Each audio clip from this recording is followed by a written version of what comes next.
اعوذ باللہ من الشیطان الرجیم بسم اللہ الرحمن الرحیم ولا یأتل اولو الفضل منکم والسعة ان یؤتوا اولی القربى والمساکین والمہاجرین فی سبیل اللہ ولیعفوا ولیصفحوا الا تحبون ان یغفر اللہ لکم واللہ غفور الرحیم ان الذين يرمون المحصنات الغافلات المؤمنات لعنوا في الدنيا والآخرة ولهم عذاب عظيم يوم تشهد عليهم ألسنتهم وأيديهم وأرجلهم بما كانوا يعملون يومئذ يوفيهم الله دينهم الحق ويعلمون أن الله هو الحق المبين الخبیثات للخبیثین والخبیثون للخبیثات والطیبات للطیبین والطیبون للطیبات اولئک مبرؤون مما یقولون لهم مغفرۃ ورزق کریم صدق اللہ مولانا العظیم۔ حضرات، سورہ نور کے یہ 30 رکوع کی اختتامی آیات ہیں۔ اللہ تعالیٰ اہل ایمان کے لیے مختلف نصیحتیں بیان فرما رہے ہیں۔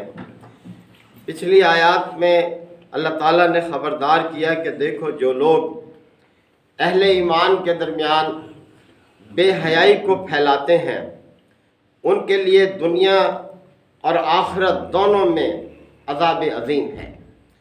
بے حیائی ایمان کے متضاد چیز ہے۔ حیا ایمان کا حصہ ہے، اور یہ جو نماز ہم پڑھتے ہیں اس کا بھی ایک وصف یہ ہے کہ ان الصلاۃ تنہا عن الفحشاء والمنکر، کہ یہ نماز جو ہے بے حیائی اور برے کاموں سے روکتی ہے۔ تو بے حیائی ایمان کی ضد ہے۔ تو اللہ تعالیٰ نے اہل ایمان کو خبردار کیا تھا کہ جو لوگ ایمان والوں میں بے حیائی کو فروغ دیتے ہیں، خواہ وہ کسی بھی قسم کی ہو، ان کے لیے عذاب علیم ہے، دنیا میں بھی اور آخرت میں بھی۔ اور توجہ دلائی تھی کہ دیکھو، شیطان کے نقش قدم پر مت چلو۔ شیطان تمہارا کھلا دشمن ہے۔ وہ تو چاہتا ہے کہ لوگ بے حیائی اور برے کاموں میں اپنے آپ کو مصروف رکھیں۔ اللہ تعالیٰ کا فضل اور تمہارا رحمت اور اس کی رحمت پاکیزہ لوگوں کے ہی شامل حال رہتی ہے، لہذا اپنے آپ کو پاکیزہ رکھو، عمل کے لحاظ سے بھی، سوچ اور فکر کے لحاظ سے بھی، معاملات کے لحاظ سے بھی، اور اپنے جسم اور لباس کے لحاظ سے بھی۔ یعنی اللہ تعالیٰ کو پاکیزگی پسند ہے، اس لیے کہ وہ خود پاکیزہ ہے۔ پاکیزہ لوگوں کو، پاکیزہ افعال کو، پاکیزہ اعمال کو وہ پسند کرتا ہے۔ اب آگے مزید ہدایات دی جا رہی ہیں کہ جب حضرت عائشہ صدیقہ رضی اللہ عنہا پر تہمت لگی تھی تو ان میں حضرت مفتاح شامل تھے۔ ابو بکر صدیق رضی اللہ عنہ ان کی بہت مدد کرتے تھے، ان کی اور ان کے خاندان کی۔ تو انہوں نے اس پر قسم کھا لی تھی کہ آئندہ میں ان کی کوئی مدد نہیں کروں گا، اور ان کے خاندان کی۔ تو اللہ تعالیٰ کو یہ بات پسند نہ آئی۔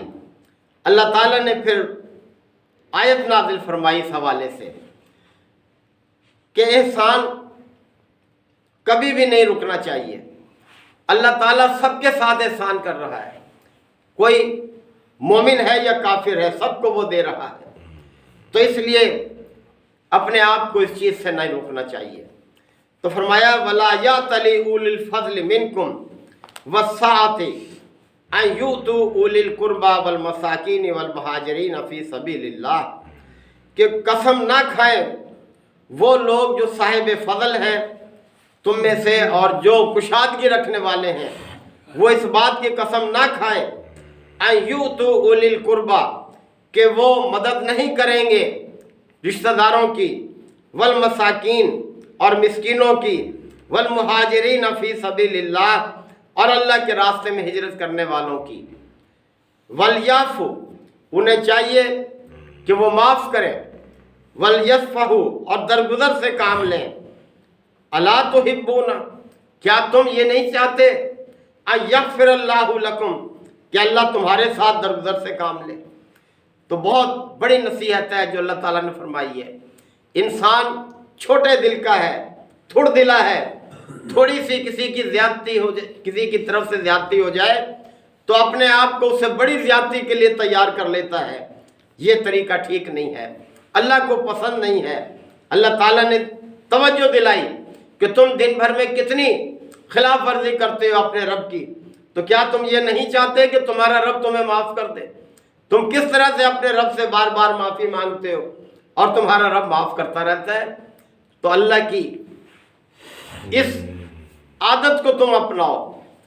اللہ تعالیٰ نے تو کہ یہاں تک فرمایا گیا ہے وَتَخَلَّقُوا بِأَخْلَاقِ اللَّهِ، تم اپنے اخلاق اللہ کے اخلاق کی بنیاد پر استوار کرو۔ اللہ رحیم ہے، تمہارے اندر بھی رحمت کا جذبہ ہو۔ اللہ معاف کرنے والا ہے، تم بھی اپنے ساتھیوں کو معاف کیا کرو۔ اللہ مدد کرنے والا ہے، تم بھی جس کی مدد کر سکتے ہو مدد کیا کرو۔ لہذا ایسی قسم ہرگز نہ کھاؤ کہ تم اپنے رشتہ داروں کی یا مسکینوں کی، کمزوروں کی مدد نہیں کرو گے۔ یہ اللہ کو پسند نہیں ہے یہ طریقہ۔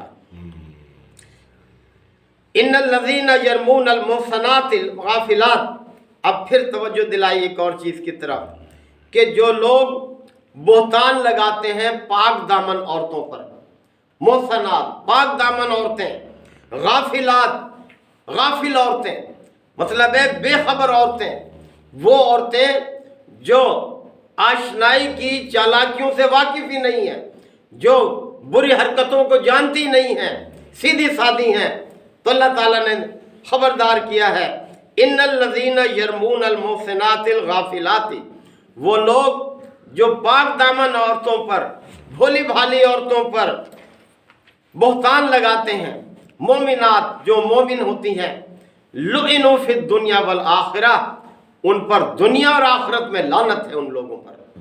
یعنی اللہ تعالیٰ نے کس طرح سے خبردار کیا ہے کہ کتنا بڑا یہ جرم ہے، کتنی بڑی یہ بری حرکت ہے کہ پاک دامن بھولی بھالی مومن عورتوں پر تہمت لگائی جائے، تو ایسے لوگوں پر دنیا اور آخرت میں اللہ کی لعنت ہے۔ وَلَهُمْ عَذَابٌ عَظِيمٌ، اور ان کے لیے عذاب عظیم ہے ان کے لیے۔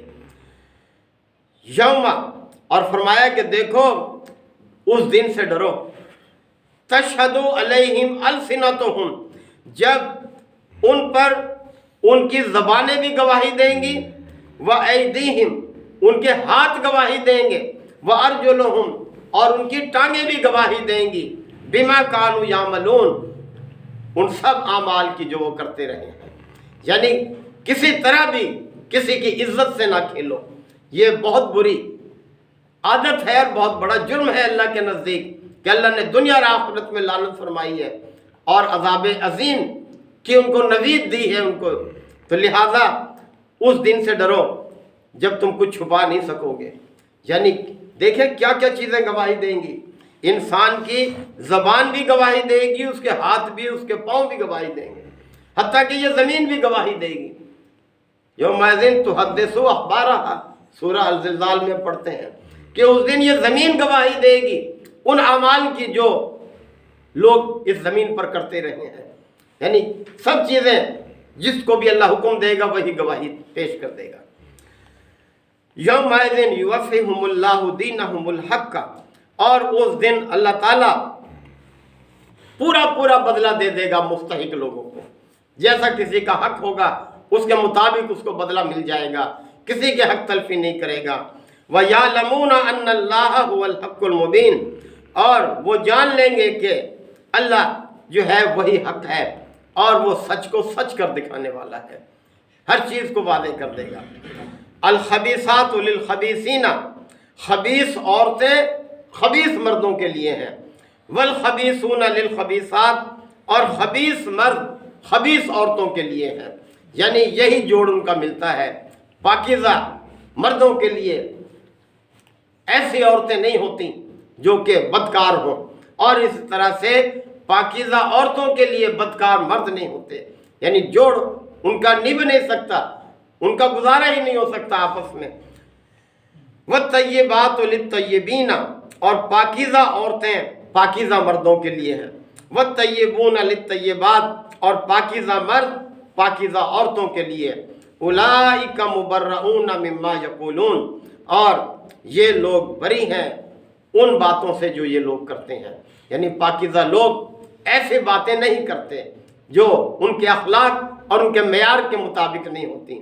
لہم مغفرۃ و رزق کریم، ان کے لیے ہی درگزر ہے اور پاکیزہ رزق ہے اللہ تعالیٰ کے ہاں۔ تو یہ ساری اخلاقیات سے تعلق رکھنے والی باتیں ہیں، ان کا بھرپور خیال رکھنا چاہیے اپنی زندگی میں ہر مومن کو کہ ان کی خلاف ورزی نہ ہونے پائے۔ اللہ تعالیٰ ہمیں عمل کی توفیق عطا فرمائے۔ وآخر دعوانا الحمدللہ رب العالمین، الحمدللہ رب العالمین والصلاة والسلام علی رسولہ الامین۔ ربنا آتنا فی الدنیا حسنہ وفی الآخرۃ حسنہ وقنا عذاب النار وادخلنا الجنۃ مع الابرار یا عزیز و یا غفار یا رب العالمین۔